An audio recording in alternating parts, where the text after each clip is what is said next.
Let's go ahead and get started on 15.2. 15.2 is a review over stuff you learned in Math 1. We're going to learn specifically about arithmetic sequences. Remember, you could say arithmetic sequences or you can say arithmetic sequences. How do we know if something is arithmetic or an arithmetic sequence? It basically adds or subtracts by the same amount every single time. That same amount has a name. It is called the common difference. And so when you are working with arithmetic sequences, I have a formula for you that looks complicated, but it's basically the same thing as something you did a long time ago called Slope-Intercept Form, y equals mx plus b. If you know how to graph this or use this, that's the same thing as what we're going to do here. This formula that I'm giving you is not new.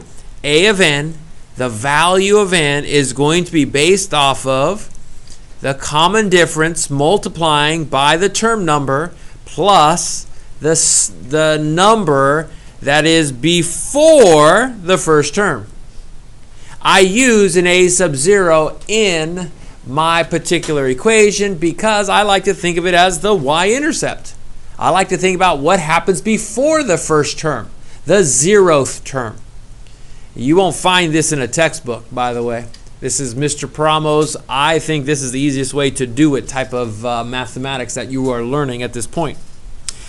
D stands for the common difference, or how much is being added every single time, or how much is being subtracted. D can be positive and it can be negative. Either way.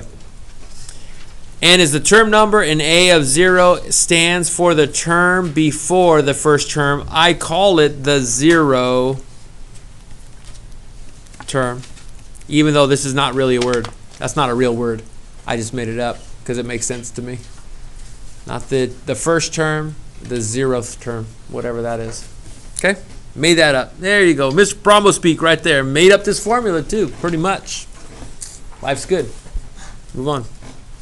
Here we go. Determine whether each sequence is arithmetic. If so, identify the common difference. So I chose number 5 to do with you. Is this sequence arithmetic? You're going to have to make that determination. Your answer to the first part of the question is either yes or it's no. So as I look at 14 to negative 15, and negative 15 to negative 44, and negative 44 to negative 73, you have to decide, is it going up by the same amount or going down by the same amount? So let me see. To go from here to here, I got to do something between those two numbers. I wonder how far apart they are. If you don't know, what I do sometimes is I do like this number subtracted by this number just to see what it is. And then I go like this and I figure that out. So what I can then check is, does 14 minus 29 equal negative 15? It does. And then what I can do is I can check, is it being subtracted by 29 again? Minus 29 on my calculator, it is negative 44. I'm checking here. I'm taking the previous answer, subtracting 29 to see what it is. Well, let's take this one and subtract 29 and see. Is it negative 73? It is. So at this point, is this sequence arithmetic? My first answer is yes. It is arithmetic. How come? Because it is subtracting the same amount every single time. If so, identify the common difference. So if so, what is D equal to in this problem? If you know, tell the person you're sitting next to, please.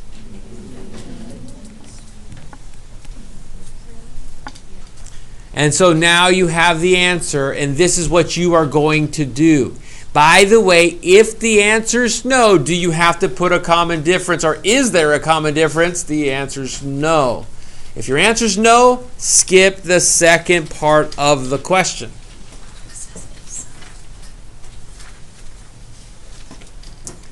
The next question is where it gets a little bit more difficult. It says, write an explicit formula for each sequence. Then find the 43rd term of each sequence. Why 43rd? I don't know. Maybe they just wanted to give you a prime number or something like that, I guess. So this is where this is going to come into play. If you don't realize it, we're going to fill in these values. If I know what these values are, I can write an explicit formula for any arithmetic sequence. I'm going to bring this back to you in just a second. Here we go, number 12. 21 goes to 15. What are we doing to the 21 to get to 15? We must be subtracting 6. Let's check and see if that's what we do to go from 15 to 9. If I subtract 6, does that make 9? If I subtract 6, does that make 3? And so I automatically know what D is, and D is -6. I need to know that. I also need to know what would A of 0 be. Now I'm going to put a little blank space right here. A of 0 is your 0th term, or the term before the first term. So let's think of it like this. This is your first term, this is your second term, this is your third, and so on. What would the 0th term be? What would come before the 21? That's what this is. And that's something we can use as a part of our explicit formula for arithmetic sequences. So in my mind, I think of y equals mx plus b, and then I know this is the value of the nth term. I know this is the common difference. Instead of x, we use n, and instead of this, we use a of 0. Those are the same formulas to me. I didn't have to memorize a new formula. I just go, oh, the amount of change, the amount of slope that there is the same thing as the common difference. That changes every time. This moves up by a certain amount. Your x, your input, is the term number. Your a of 0 is 27. This is the answer to the first part of your question. Write an explicit formula for each sequence. You should always check to see, is it right? How do I know? Let's plug in 3. If I plug in 3, I should get 9. 3 times -6 is -18. 27 minus 18, you can double check on your calculator. 27 minus 18 is 9. It works. And if I plug in 1, I should get 21. If I plug in 2, I should get 15. If I plug in 4. But now what we're going to do is we want to know what the value of the 43rd term is. We're trying to find A of 43. A sub 43. We don't do anything with the 43 here. All we really need to do is replace the n with 43 and do 43 times -6 plus the 27. Definitely numbers that I would recommend using a calculator for. -6, I use the negative button, times 43 plus 27. I do recommend putting the whole thing in your calculator and then cross-checking, did I type it in correctly? The hardest part of a calculator, making sure your big thumbs or nice fancy fingernails touch the right buttons. I don't know if they are nice and fancy or not, but there you go. -231. The 43rd term is -231, which would be forever. I mean, to calculate 43 terms, I don't want to do this recursively and have to do it over and over and over again. Instead, this formula makes my life a whole lot easier. I hope that makes sense to you, why explicit is so nice. Next, we talked about missing terms. blank spots in between an arithmetic sequence. If you have an arithmetic sequence and you have missing spots, sometimes there might be one missing spot, there might be two. These are called arithmetic means. The way you're going to figure things out is you have to calculate what your common difference is. And the best way to find your common difference is to find, these are called delta symbols, by the way. Delta. That's a Greek letter, by the way. And the Greek letter delta is used in mathematics, is also known as the change of, or the difference of. What's the change in value? Divided by the change in term number.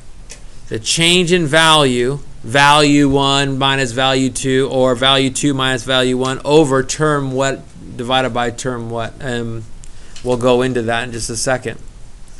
So it just depends. Sometimes there's one gap, sometimes there's two gaps, sometimes there's three gaps. Depending on how many gaps, this is going to change. I'm going to show you how it works on this example. If it says on number 20, find the missing terms of each arithmetic sequence, I have to figure out what D is. We're going to add the same amount and add the same amount and add the same amount to get to 2. Or subtract the same amount and subtract the same amount. Just depends. Now the way to mathematically calculate it, instead of just guessing a number and seeing if it works, there is a way to mathematically calculate it. It's right here. The change in value. Here's what I want you to think of. Let's pretend that this is the first number, but it doesn't matter what number this is. This could be the 7th, the 10th, it doesn't matter. Let's call it the first. It's not, but let's call it the first. And let's go say that this is the second number, this is the third number, this is the fourth number. So here's what I'm going to do with my formula. The first thing I'm going to calculate is what is R. And I need the change in value. Here's the value. Here's the value. The change in value means I'm going to take 2 and I'm going to subtract the negative 7. The change in value divided by the change in term number. The fourth term minus the first. And just to show you, for good measure, this could have been the 10th and this could have been the 14th. Guess what? 14 minus, 10, 11, 12. This would be 13, I'm sorry. 10, 11, 12, 13. 13 minus 10 would still give you the same value down on bottom. So let's figure out what R. Why am I having R there? Nobody said it. Bravo. That should be a D. D. I'm already thinking ahead to next section is going to be an R. 2 minus a negative 7 is the same thing as 2 plus 7, which is 9. 9 divided by 3. Got to do your order of operation. Do the group first. And then 9 divided by 3 means my common difference needs to be a positive 3. Well, what does that mean goes in the blank space? What that means is you're going to add 3, and you add 3, and you add 3, and hopefully if you do the math correctly, this is going to work out. And you can check your answer to see if it works. What is negative 7 plus 3? What is negative 7 plus 3? Negative 4? Yeah. What's negative 4 plus 3? And then what's negative 1 plus 3? Does it work? If it does, you can figure that out by just adding that last 3 to see if you get to the number 2. That means your common difference was calculated correctly. The change in value, I'm going to recommend the right. Here's what I'm going to recommend. The right number subtracted by the left number divided by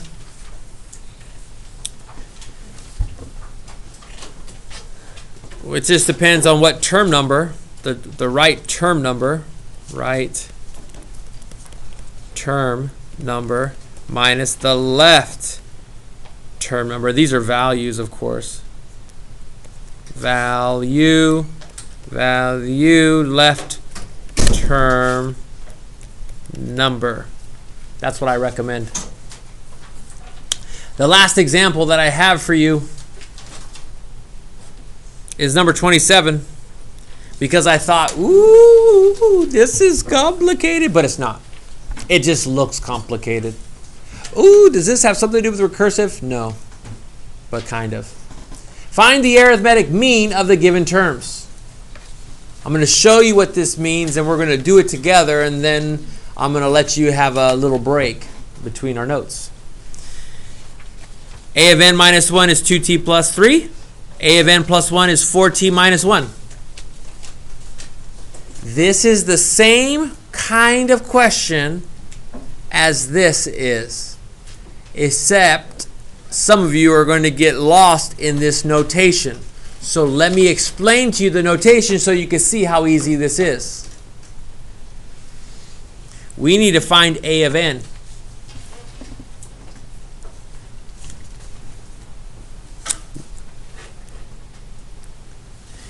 A of n is in between two values. If A of n, doesn't matter what it is, but what the next number is, let's say that this was 5, the next number would be 6, right? If this was the 7th number, the next number would be 8.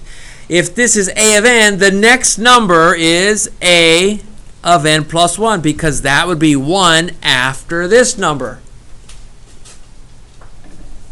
Well, if this is A of n, then what happens, what's before A of n would be A of n minus 1, or the zeroth term, as Mr. Paramo did earlier. So here's what we have. We have A of n, we know what that is. A of n is what we're looking for. A of n plus 1 is something we know. A of n minus 1 is the same thing as 2t plus 3. A of n plus 1 is 4t minus 1. And guess what you have to find? You have to find this arithmetic mean, or the missing piece that's in between both of those two things. It's the same problem as what we did here with numbers, except now we have letters. A of n is the thing in between A of n minus 1 and A of n plus 1. Because this is one after, this is one before. So if I use the same formula, I'm going to know how to do this. The change in value, 4t minus 1, subtracted by 2t plus 3. That's what I'm going to recommend as we try to figure out what the common difference is. Now this might get a little crazy down here. Maybe it'll be easier for you. Go ahead. I think it's 4t minus 1, not times. I thought I put a minus there, but I'll make it more clear. There you go. Thank you. On bottom, if this notation confuses you, then simplify it. Make this your first term, make this your third term. You can do that. 1, 2, 3. It's in consecutive order. You could even, let's make it even more simple. 0, 1, 2. That way we're doing 2 minus 0. Oh, that's going to be way easy over here. Does that make sense? Like, that's what we're going to do. Now let's figure out what this common difference is. The common difference is 4t minus 1 minus 2t minus 3 divided by 2. 4t minus 2t is 2t minus 4 divided by 2, and just like before, we can split it up, and I know that my common difference needs to be t minus 2. If that's your common difference, that's what you're going to add to go from here to here, and that's what you're going to add to go from here to there.